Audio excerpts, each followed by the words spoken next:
Lord of the Flies, book versus movie, next on Retro Serial.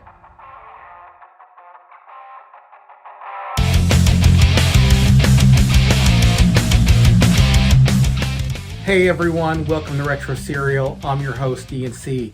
On today's podcast, me and Thrashpondo and I are going to be talking about the book versus the movie of The Lord of the Flies. And we're just going to get straight into that. However, before we do, please let me remind you to go ahead and hit that like button, hit the subscribe button, hit the bell notification, and please share this on your favorite social media so that you can let everybody know about the great content you're receiving right here on this channel. And if you want to go a step further and part with some of your hard-earned cash, you can follow the link below to our Patreon page, where we have two levels of support. First level is just a tip jar. It's $3 a month to say, hey, we like what you're doing over there. Good job, keep it up. And the second level is our Cornflake Club. And our Cornflake Club is you get all videos and podcasts at least one day in advance. And then coming October, we are going to be doing the Honeycomb Hideout. And the Honeycomb Hideout is going to be exclusive material. In other words, there'll be material here on the channel that you can only access if you are a member of that club. So with all that said, let's go ahead and get straight into the podcast. All right, everyone. Hey, we are on our new book versus movie series once again. Not our new series, but a new title. And that is The Lord of the Rings. I got Thrashpondo Pons with me. How you doing, Thrashpondo? Oh, I am doing just wonderful now that I finally was able to get onto the meeting. And I would never dream of gainsaying you, but it's Lord of the Flies today. Oh, did I say Lord of the Rings? Lord of the Rings. I just, Yes, I you didn't did. even, yeah, scratch that. That's kind of like you say Lord of the, and then like, I think the first thing just automatically came to my head was Lord of the Rings, but yeah, it's Lord of the Flies. I said Lord of the Flies in the intro too, so everybody will know that it's Lord of the Flies. At least I hope I did. I have to go back and make sure that I said Lord of the Flies and not Lord of the Rings in the They'll in get it what. eventually, I'm sure. They'll get it Yeah, eventually. I might have to re-record that info or that intro that I did, but we'll see. I mean, it'll all be fixed in post-production. So this might be a conversation. This might be a topic that doesn't even need to come up. So, all right, book versus movie. Let's get to it. We all know that the book was released in 1954 and the movie came out there was actually two movies. There's a black and white movie, but we're going to be talking about the colored movie that came out in 1990 because the rule on this podcast is growing up Generation X. And so either the book or the movie has to come out between the 70s and 90s. So, Thrashpondo, tell us a little bit about the story. Tell us what is the Lord of the Flies? What's the book about? Very good. Starting with the book, effectively what is happening is at the present day in which the book is set in England, there is wars and rumors of wars. And it looks as though England is going to be bombarded by an air attack from some unknown power, presumably Russia. And what they do is they try to evacuate as many of their young people as possible to sort of save them, for want of a better term. One plane, which somehow ends up in the South Pacific, crashes for reasons not altogether clear. The pilot is killed, and this group of boys ends up on an uncharted, deserted, remote island and basically have to come up with some way of surviving on their own. Initially, they decide the best thing to do is to create some sort of hierarchy, put on the trappings of civilization, I guess you'd say, but they find it's far more fun to go feral. Yeah. And effectively, the group of boys develops into two groups, one trying to stay sane and civilized, and the other seduced into a world of savagery. And well, things do not end well. And that No, is no. my 50-cent synopsis. For a couple of them, they don't end well. At the end of the, and then of course, spoilers ahead. We're going to be talking about the end of the book, so they do get rescued off the island, and really, Most of them. there's yeah, except for the ones that died.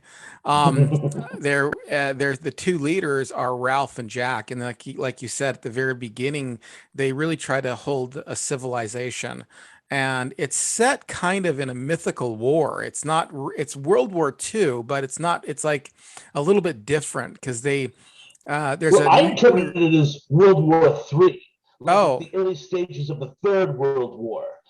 Somewhere I believe, but maybe I just inferred this, there's hint of nuclear bombs being dropped, which of yeah. course happened in the tail end of World War II. But I always visioned it as the start of the Third World War. Oh yeah, that very well could be.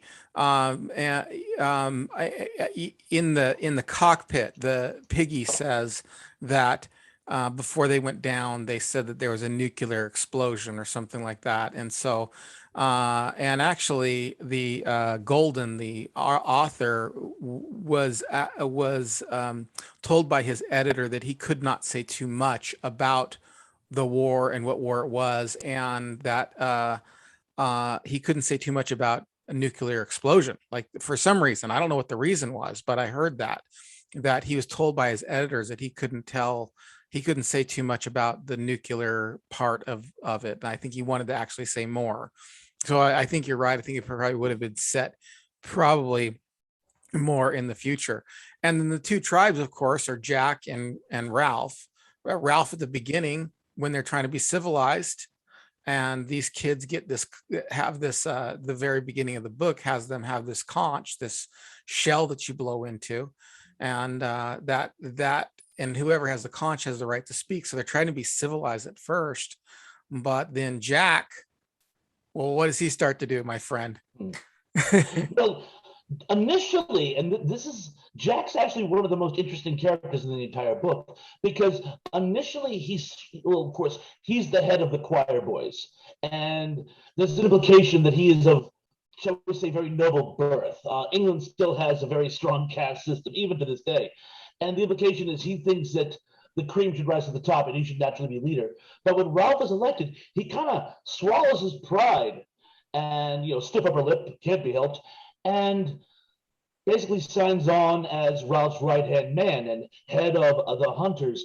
And he kind of does his bit at first. What happens is he finds that he almost becomes drunk with power, Mm-hmm. and he becomes obsessed with killing a pig because they need meat, even though they've been managing with fish and fruit the whole time. He decides they have to get meat, and he decides the best way to do that, strength in numbers. He needs more and more of the boys to help him capture the pig, but of course that also increases his power because Yeah. more and more boys are under his sway. Now there's one very, very important dynamic that I don't want to gloss over. They have two projects that they're really working on. One is Jack's pet project, getting meat. But the bigger project is a signal fire. Yeah. They've decided that that's their only means of getting off the island. So they come up with a rotation plan to make sure the fire goes 24 hours a day. And almost on a whim, Jack says, guys, come with me. We'll catch a pig and then you can go back to it. But before they can get back to it, the fire goes out. Now, in a staggering case of irony in literature, the second the fire goes out is when a ship goes by. So, Yeah. like, their one chance of getting rescued is ruined by Jack and his kill a pig for progress program. And there's this really staggering scene where they're looking up at the sky and they want to see the signal fire so badly. They almost imagine it's there when it's not. It's very. You mentioned the mysticism involved in this book, and there's actually quite a bit of that. Yeah. Probably because they're seeing it through the eyes of children, and it's this devastating scene. And I'll get more on that later, but that's where the fissure starts. This idea of hunters getting meat versus signalers signaling for help, wanting to get and off they the have a lift island. they can't design. Yeah, it's like one. Exactly. Yeah, they and that's the first fight. Basically, is over that is really Mm-hmm. kind of The first over. fissure. Yeah, the first kind of division is they let the fire out, and they let the fire out right when a boat's, like you're saying, a boat's crossing, and it's just it's bad, and of course we have a couple of deaths because while they're on this island, we do know that there's what they call a monster. They think that this is a monster, and they even have this communal meeting about this monster and ghosts, and they're all trying to decide whether or not they're ghosts, and they're trying to keep order by passing this conch around, but it never really works. Everybody always speaks out of turn. It's just like the one who has the conch is like the person who speaks mostly or mainly, but you always have interruptions. Nobody really waits until the conch. The two that really want order on the island is Piggy and Jack, and Simon to some degree, but Simon's not. We all know what happens to him. We'll talk about this in a minute. But then Jack comes back and says, hey, I actually saw the monster. And what it was a parachuted pilot that fell down, and he's in these in the blowing in the trees and stuff like that. And so they mistake that as a monster. And then Simon finds out that, well, this is just a down parachute person. And meanwhile, what they do is Jack kills a pig, cuts the head off the pig, and with a stick that's sharpened on both ends, he stabs one end into the ground, and he puts the head on the other end to kind of maybe ward off this monster. And then they're having this barbecue in which even Jack and Piggy are invited, because by that time they've kind of split a little bit further. And Simon's up there, and this is probably one of the most pivotal parts of the book. He realizes that it's just a parachuter, that's dead. But then he starts, the pig starts speaking to him in his imagination. And this is actually where the term Lord of the Flies comes from. Because basically the pig says, hey, the problem is not the monster, you're the monster. Basically, society's the monster. And so he tries to go back and tell everybody, and he gets killed, man. They stab him. And even Piggy and Ralph are part of this brutal murder. And they try to deny it later. They try to minimize it. Ralph is somewhat agonized over it, and Piggy's really kind of like, well, we can't really blame ourselves for it. And then I just want to hit a couple highlights real quick, and then I want to revert back to the movie unless you have something further to say about the book, because I want to talk about the biggest differences. But then things get out of control, out of chaos and everything, and they finally say, Jack finally separates totally and says, this is going to be my tribe. Anybody who wants to come up is more than welcome. They start losing people to Jack. And finally they say, well, they steal Piggy's glasses, because that's how they make a fire. And finally they say, well, we've got to have a meeting. So they try to bring some civility to this other savage tribe. And then that's where Piggy gets shoved off a cliff and dies. Then they decide that they're going to kill Ralph. And just when Ralph is going to die, because they light a fire and try to smoke him out, and they chase him. And just when Jack is about to die, when Ralph is about to die, finally be found out and hunted down because he's hiding. And the naval ship shows up, the officers show up, civilization shows up and rescues them. And so then my question for you is, please tell me, that's kind of a synopsis of the book between both of us. We kind of shared what the basic story is. What about the movie? What was the biggest difference between the book and the movie? Well, right out the gate, and I thought this sort of watered it down, no pun intended, right from the get-go. In the movie, you actually see them rescuing the pilot. And the Yep. pilot is alive in a near comatose state, but he's alive for a while. Hmm. In fact, he even becomes a symbol of authority, even though he's unconscious. And I thought that completely missed the point of the book, because in the book, right from the get-go, they are on their own. Yeah. And that's the first thing they have to deal with. So, I mean, That's how they it, explain it, the it monster for in the movie in the yes, movie, that's because they have another to have the difference. monster, and then instead of being a parachuted a downed parachuter, they basically brought the guy with them. For economy of characters, they combine the two. The pilot is never seen. In fact, one of the kids even says maybe he flew off after the initial crash. Maybe the pilot flew off to get help. That didn't happen. What really happened was they crashed, pilot was killed, and then the plane drifted out with the tide. But some of them in their mind, he's off to get help. The parachutist they find later on is from a completely separate dogfight situation that was going on over the island, never really again explained. And it's two completely separate characters. In the movie, they make it be the same person. So for an economy of characters, because bear in mind, you're taking a book which is 7 hours in Yep. audiobook and whittling it down to 90 minutes, you're going to have to lose a certain amount. And so I can see why they did it, but I really thought that sort of undermined the whole purpose. I don't know why That they was couldn't one have of my just had a downed pilot. I mean, I don't know why they had to do that. Why they had to bring a pilot on there. They could have just had I don't think it would be any harder to have a downed pilot than it is to bring a pilot with you. Yeah, I mean, I don't know. It just didn't really make too much sense to me.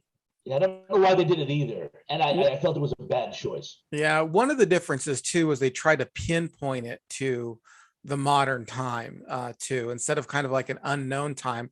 And of course, when you read the book, even though it's an unspecified time, it's still very much World War II-y to me. That's kind of the flavor I get of it. It's very World War II-ish era.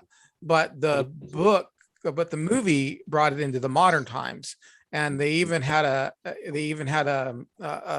scene in the movie where one of the kids is trying to not be so lonely, and he says, well, I wonder what's on TV tonight. And I think it's Alf. I think it's Monday night. Alf's on TV tonight. And they're trying to comfort himself with some of the ideas of home. They also Americanized it too. So all the kids are American rather than British. So that was interesting. They even pull in the Cold War a little bit. There's a scene where they're talking about what if the ship comes by is Russian? Yeah. And they put us in one of their camps or something, tying into, because bear in mind, 1990, that's the kind of the tail end, but the Cold War is still sort of a thing. So yeah, they set it in a very specific time frame. And as you mentioned earlier, the book, they didn't do that. I mean, it has to be in a time of aircraft, but they looked very ambiguous what the time frame is. I mean, you get that post-war or World War II feel to it, but I like the ambiguity of it. Yeah. In fact, in the movie, they removed the war subplot altogether. So, yeah. I mean, we're not really sure why the kids are even on the plane to begin with. They're not being evacuated. I think they're just flying home on leave or something, because it is supposed to be a military academy. Yeah. They talked about that at one point, but there's no frame of reference as to why the plane was out. So there's no real framing device. What do you think's the biggest differences in the characters? What do you think? What about them? Who do you think's the biggest change as far as the characters? You kind of talked a little bit about like the differences as far as the setting and the some of the main points in the story. But what about the characters? Who do you feel is different in the book than in the movie? Different. Or differences. I'll start with Jack. Jack in the book, his character devolves from this posh kid to this, jungle chief type, and it's a slow burn transformation where you can actually see almost the logical steps on how he does it.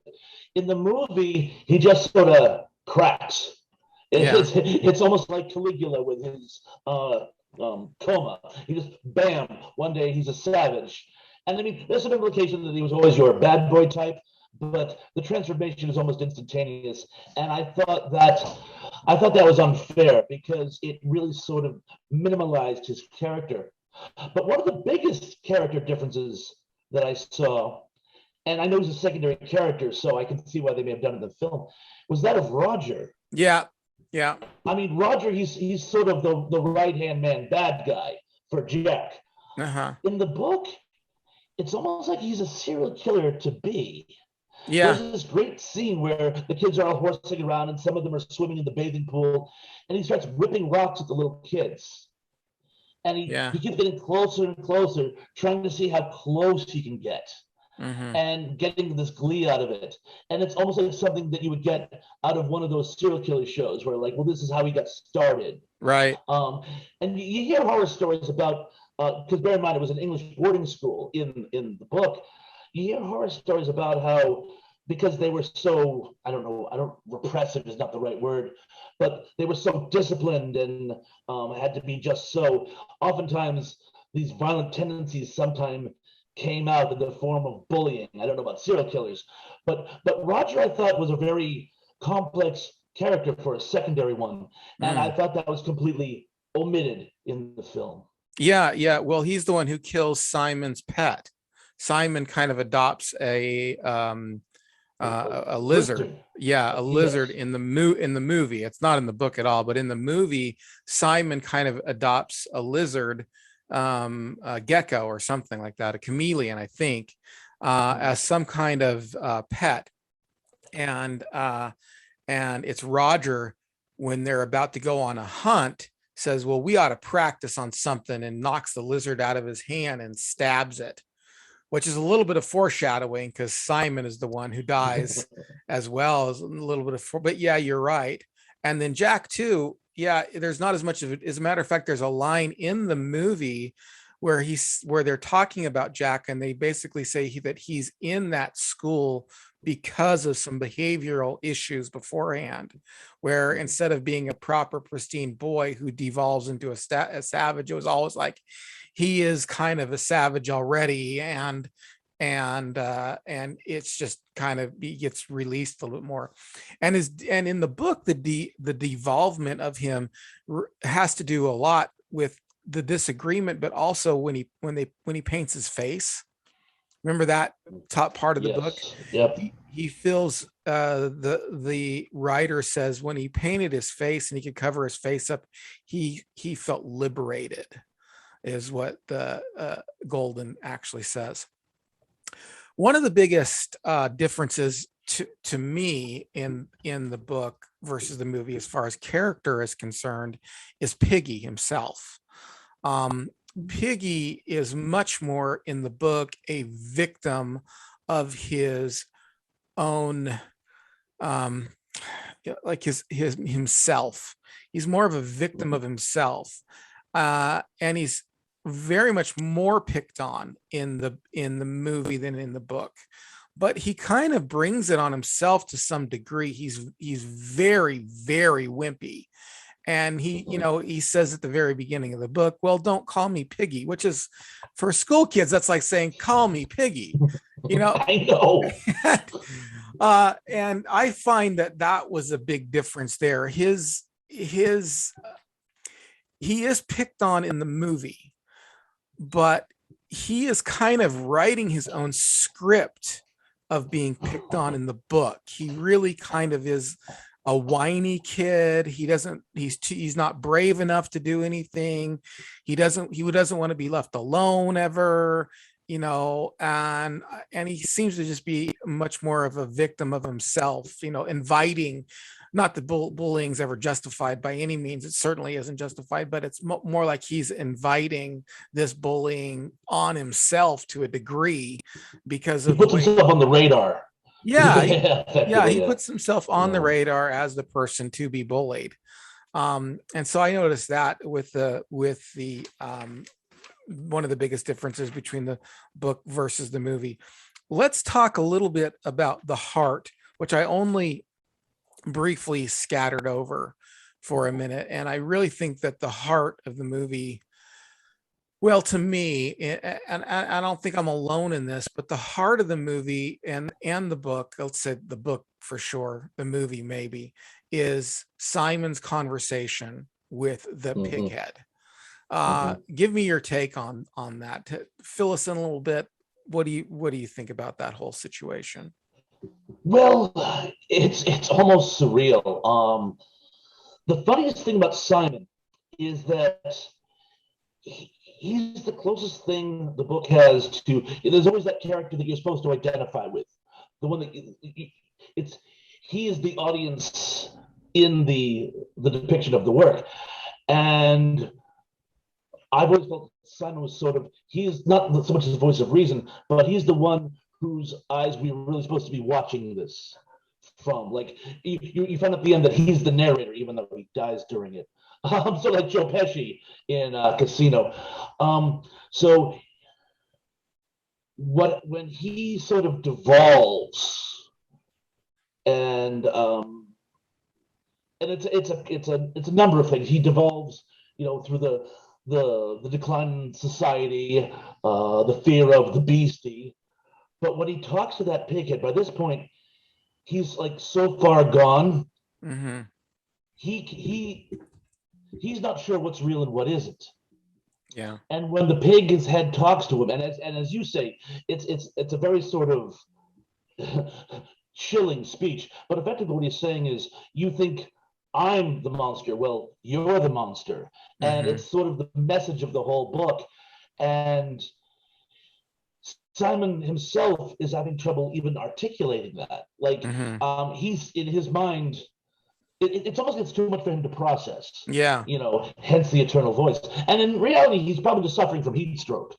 Yeah, I mean, he's imagining. I mean, this is an imagination set on by delusion from just loneliness or being off the island or away from society or whatever. But I find it interesting that the pighead reveals himself as Lord of the Flies, and as soon as what's that? There was just one thing I wanted to add about Lord of the Flies is that, and I'm sure you already know this, the term Lord of the Flies is a biblical reference. Yep. Yep. When the Israelites were fighting the Canaanites were Baal worshippers. Mm-hmm. And when they destroyed the temple of the Baal worshippers, they turned it into a public toilet.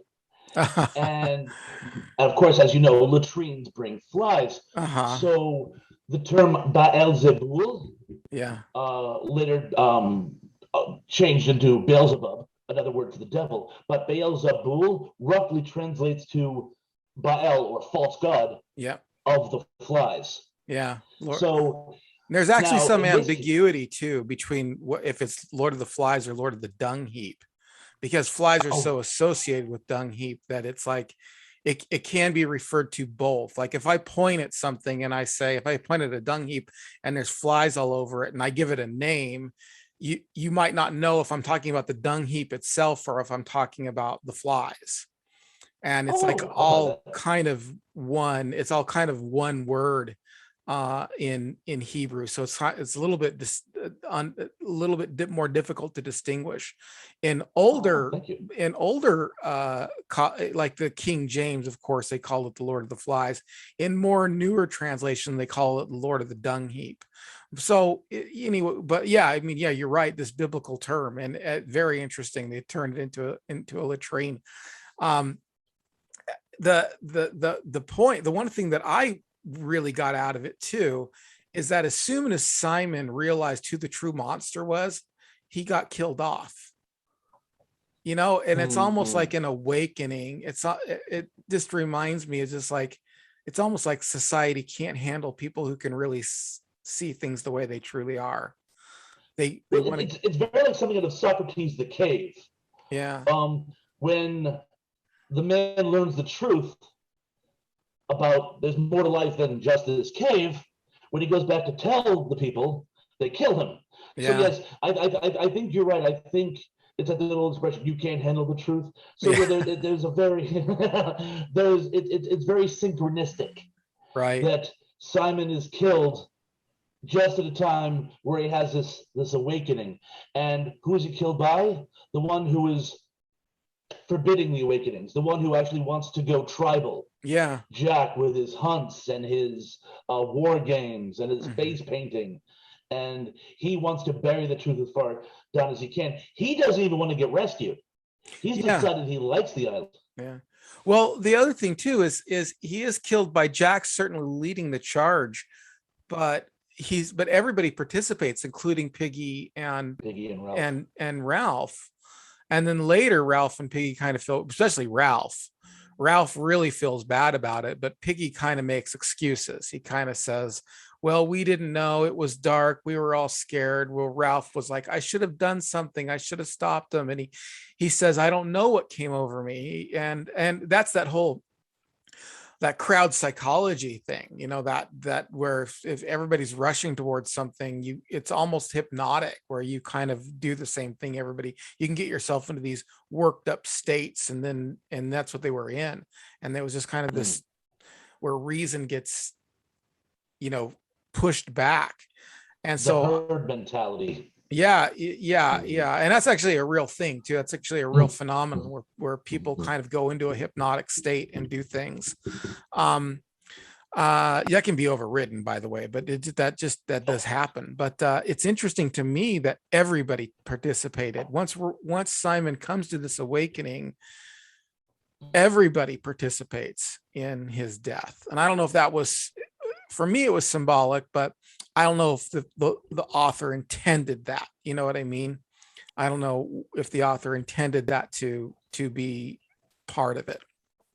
I wouldn't be surprised if he did, because the funny thing about Ralph is, now Jack's transformation is a straight line. It just, Yeah. but the interesting thing about Ralph is just a regular kid with frailties, Uh-huh. and he makes a number of bad decisions and has a number of failures. I mean, right at the and you mentioned earlier when Piggy says, please don't call me by my nickname. What was it? Piggy. And the first thing Ralph does is he betrays this trust. Yeah. So it's this really interesting dynamic. You get the first two characters we see on school in the book, I should say. They meet up. One, as a form of trust, says, this is what they called me in school, and I'm telling you this so you won't call me it. And the first thing Ralph does is breaks that trust. So Yeah. already he's pushing the bonds of, shall we say, polite society. Later on, when he takes part in the death of Simon, and there's some others too. There's some scenes where rather he does try to reason with Jack, but there's a couple of scenes he just has a pissing contest with him. And as you know, when you escalate a situation, very seldom does it end in your favor. Usually it ends in a row, but very seldom does the other person back down. So he does a lot of things, even though he's trying to be the civilized one. He does a lot of things which aren't really considered effective in civilized society. And I thought that the author, Mr. Golding, did it purposefully to sort of round his character out.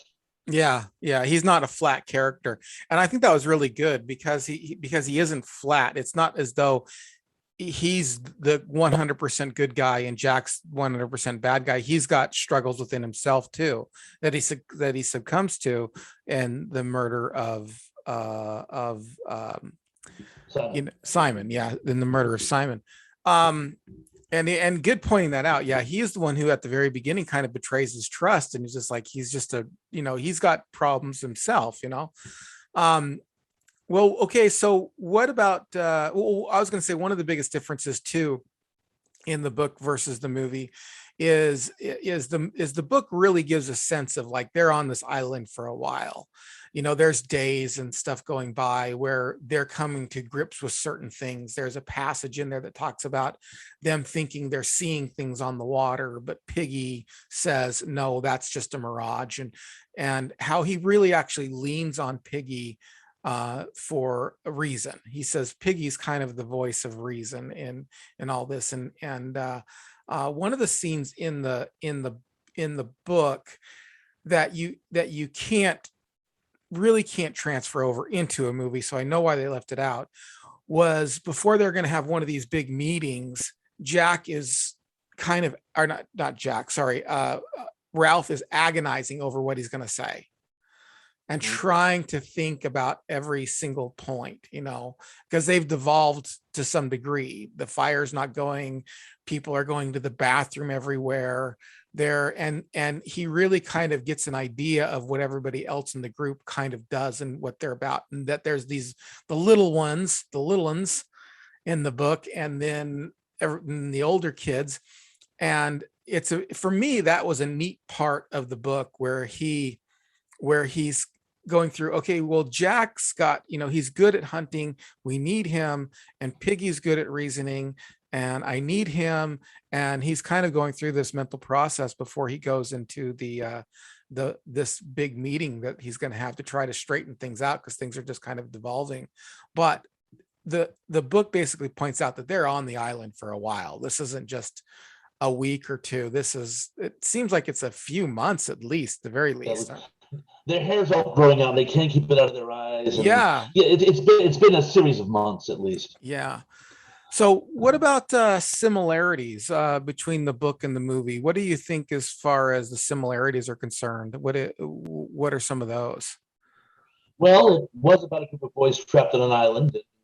Some do try to remain civilized, while others become more of a tribal society, and that's pretty much it. Yeah. Well, one thing they did get right, and it's sort of something we mentioned but kind of glossed over, was the importance of the conch or conch.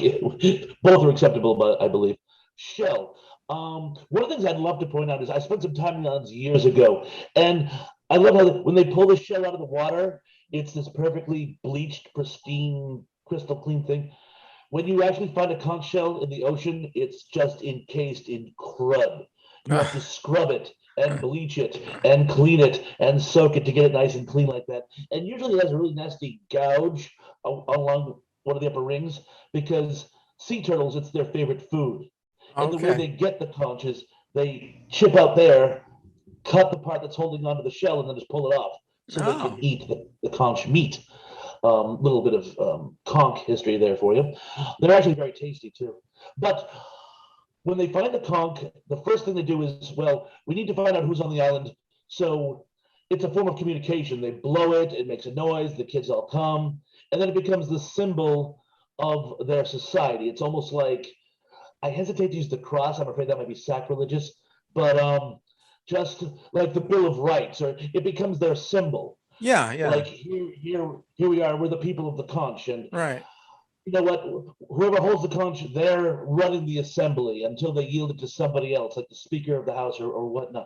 It's really the dynamic that pulls them together, and then they abandon it almost because they get sick of abiding by procedures. Yeah. I mean, the last one who even really cares about the conch is Piggy. Yeah. And he's like, I got the conch, guys. You got to listen to me. And they're like, are we still on that? Shut up. We don't honor the conch anymore. And they finally smash it. And I thought they did a very good job of having that in the movie, because that seems to be one of the center. That and Piggy's glasses. Yeah. Those are sort of the two elixirs. Yeah. They're the two most important parts of the entire book. And again, the whole dynamic of Piggy's glasses, where first he becomes indispensable just because he has the glasses. It's the one thing he brings to the table. And then part of they're half broken in a fight, which is exactly what happens. And then they said, well, it's way too important for him to hang on to them. I'll take them. And Jack raids their enclosure and steals them. So I thought those two things they did get right. Right. And then Piggy, who cares the most about the conch, he dies when the conch dies. I mean, it's over when, he's over. Yeah. I mean, basically those two events happen simultaneously. The conch gets shattered, which represents really the end, which symbolically in the book and in the movie represents the end of civilization. I think the movie, in my opinion, was a pretty faithful adaptation to the book, other than he brings the pilots with them rather than being shot down. And some of those minor details and some of the things that you can't really put into a movie. All the thought processes Jack was going through the night before he's going to hold this meeting, you can't really put into it. But I thought it was a pretty faithful adaptation to the movie. Is there anything in the movie or in the book that you wish they would have had in the movie? Definitely. Okay. And I'm going to give a little nod to Stephen King here. Oh, did you notice, by the way, the one of the production companies for the film was Castle Rock, Oh no, I didn't. which was Stephen King's production company. Stephen King's favorite book when he was a kid was Lord of the Flies. Oh wow. And Castle Rock Entertainment in Castle Rock, Maine, is a reference to the Castle Rock in the book.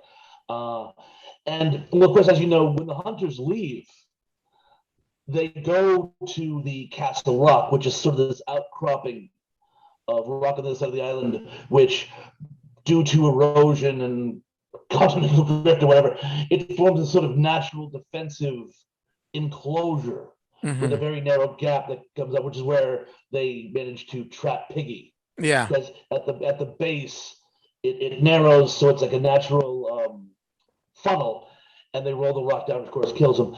But the Castle Rock is very, very important because it becomes the sort of new Babylon on Mm. their island.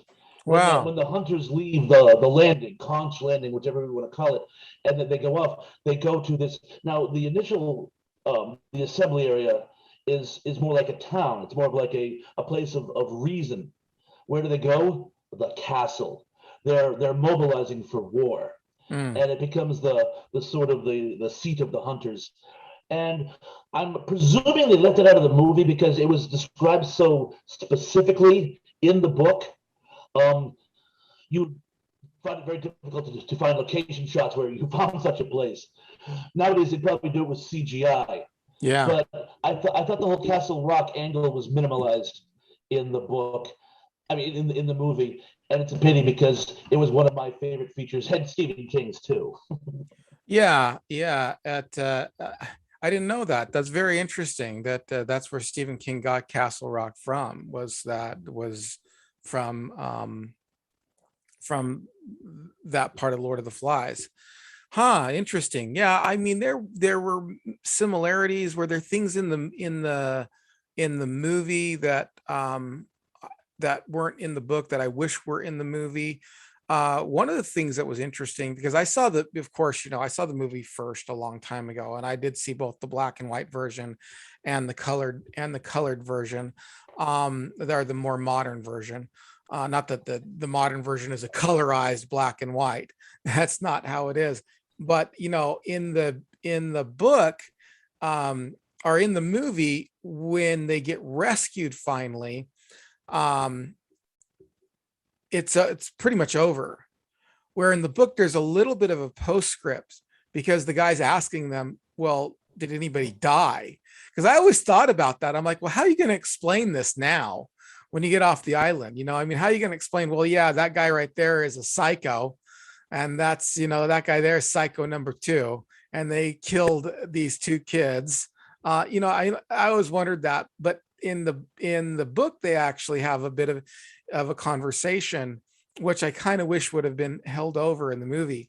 The other thing that happened in the book that I wish would have made it in the movie was, and the movie's only an hour and a half, they could have really extended it to 2 hours, and I know that's a lot more money, but anyway, Yeah. Jack's that final scene where Jack is evading is much more. I think that would have been a great adaptation for a movie. And I'm like, why did you not put that in the movie? It's just kind of a little bit always under a tree. The twins, who we haven't mentioned yet, come up because they were kind of the last to leave Ralph's tribe and then go to Jack's tribe. Um, it's very short. It's very short. Where in the book, it's an extended scene. I mean, he's really trying to think about where to hide, and he tells the twins, he's like, I'm going to hide close, they'll never guess me there. And how they've sharpened a stick at both ends. That does make a reference in there, but the reference to the sharpen and stick at both ends is that they're going to cut his head off and put it up next to the pig's head is the idea. And anyway, I just thought that would have been a really good action scene to see them kind of chasing through and him hiding and stuff to finally he comes out and then finally rescued. I think they really did a bad job at that part. It was just they trimmed it way too much. Definitely, and a lot of it was stuff going on in his mind, and which is the reason why a lot of Stephen King's books have a tough time translating to film. A lot of it is stuff going on psychologically in your head. But one of the interesting things about that last conflict, that sort of Inferno scene, for want of a better term, Jack notices some very important things. Like, for example, in their lust to create the fire to flush Ralph out, they set fire to the fruit trees. Yeah. Which means they've just cut off the bulk of their food supply. Yeah. Not to mention, they've burned the food that the pigs were eating, which means there's not going to be more pigs. So he's basically cut his own throat trying to cut Ralph's throat. And also, in another bit of literary irony, that Inferno that they create, that creates the signal fire, which brings the Royal Navy vessel. Yeah. So in effect, Jack's attempt to kill Ralph, Jack, the one who didn't want to get off the island, creates a scenario which gets them off the island.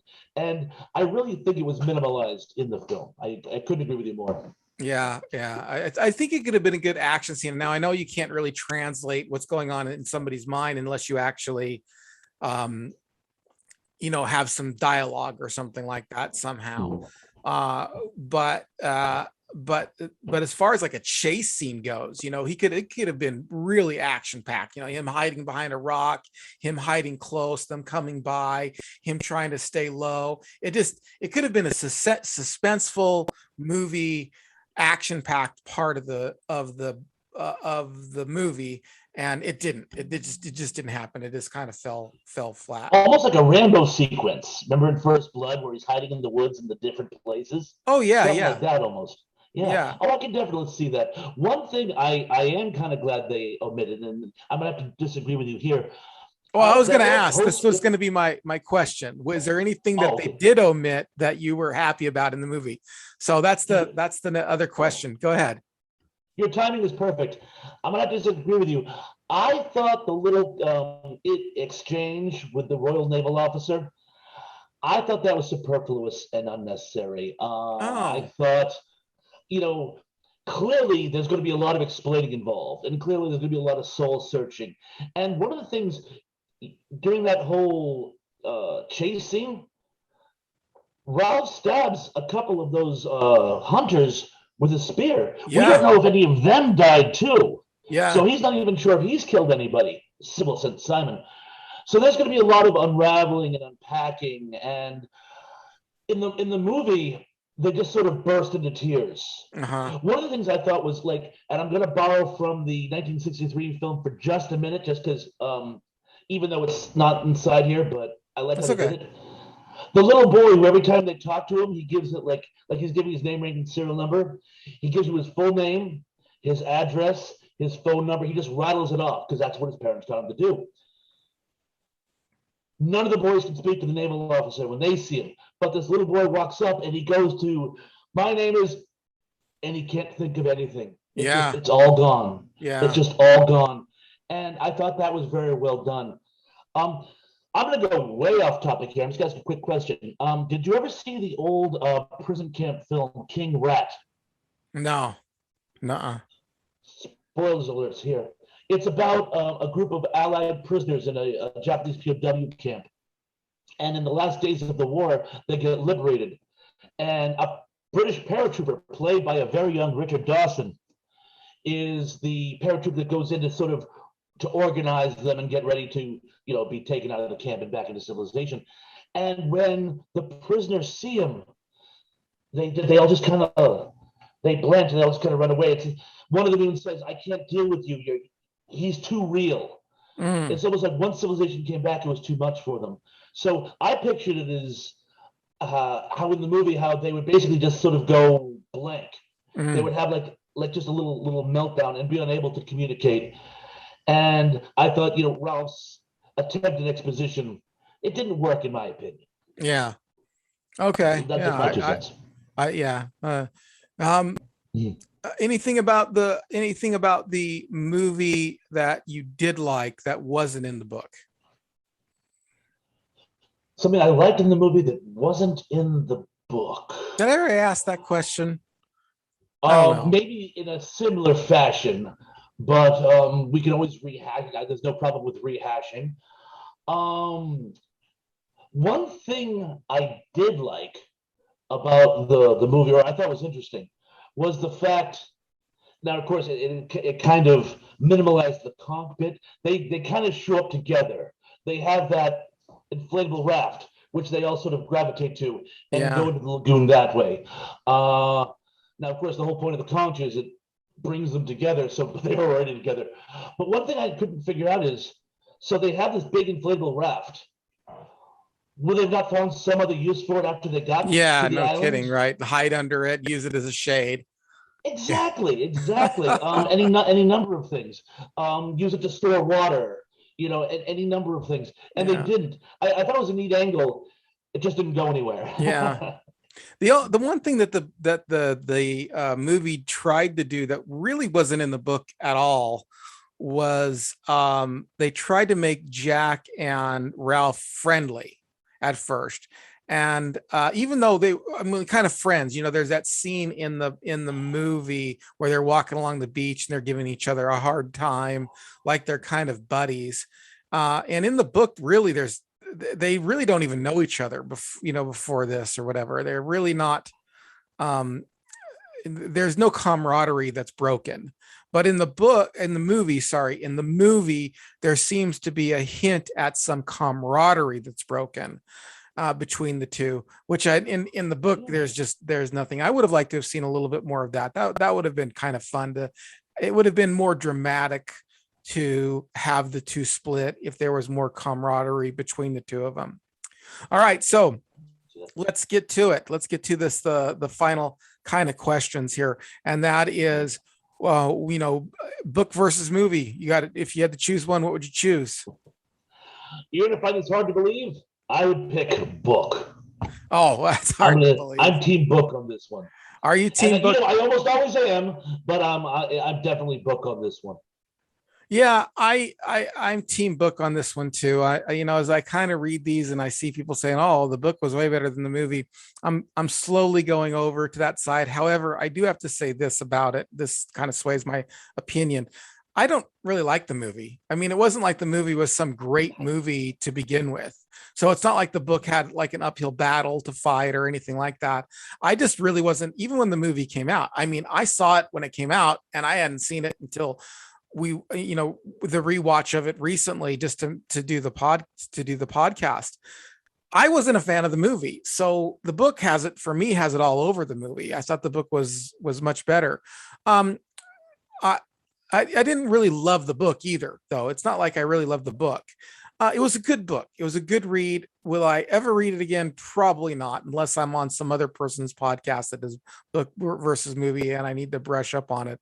It's one of those books that I probably won't read ever again, and a movie that I won't read ever again. But if I had to choose book over movie, I would definitely have to choose the book. There were some very interesting things in the book that I thought, were good. There were good stuff. It was a good book. It was a good read, but it wasn't, to me, a classic for me. I know it's a classic for a lot of people. Probably a lot of people are like, "Oh my gosh, I can't believe you." I'm just like, it's a good read. It's great. But as far as like, oh my gosh, a book that I would read over and over again or whatever, I have not. No, I just don't see myself doing that, even if I was a book person.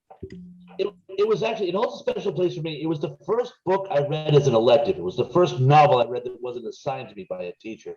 Oh, okay. And I was about the age of the boys when I read it. I think I was about 13 when I read it, give or take. It's not one of my favorite books, but I have an endearing attachment to it. So, but I can certainly see how I know a lot of people do. I know a lot of people do have an endearing, and that's fine. We're all different. You know what I mean? It's like exactly. It's a free country. Yeah. To an extent. To an extent, for sure. To an extent. Sure. Yeah. All right. Any final thoughts? Just that I really enjoyed this one, just because I hadn't read the book in so long. It was nice to reread it, and again, while I wasn't crazy about the movie, I always find that mediocre movies can be fun.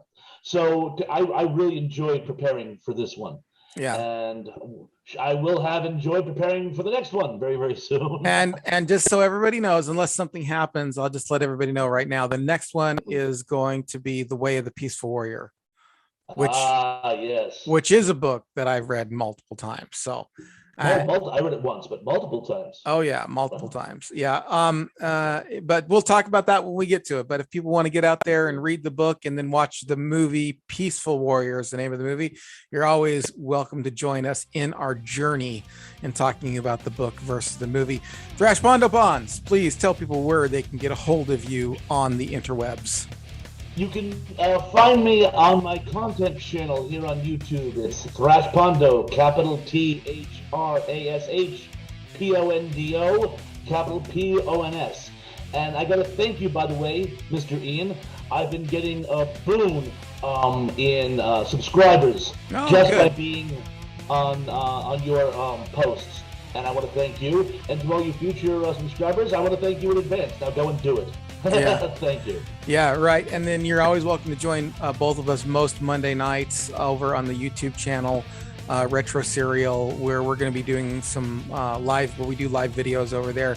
And let me just remind you, please go ahead. If you're listening to this on podcast form only, please rate it and give me a review. That's the word I'm looking for. Rate and review. Yes. And if you like what we're doing over there, you're going to love what we're doing over on YouTube, because not only do we have all these available on YouTube, we have extra stuff on YouTube that just doesn't quite make it over here regarding growing up Generation X. I just did one on 5 facts you didn't know about Battlestar Galactica. I love that one, by the way. Oh, thank you. Really good video over there, but it's it's more of a visual YouTube platform kind of thing. But wherever you're listening, I just really glad you're listening, whether it's podcast or whether it's YouTube. If you're on YouTube, though, please don't forget to like, comment, subscribe, hit the bell notification, share it on your favorite social media. If you want to part with some of your hard-earned cash, check out my Patreon page where you can support us. And let's see, anything else? I think that's about wraps it up. I think we've covered all the proverbial bases. All right. Well, until we meet again, everybody, take care and stay retro. See you.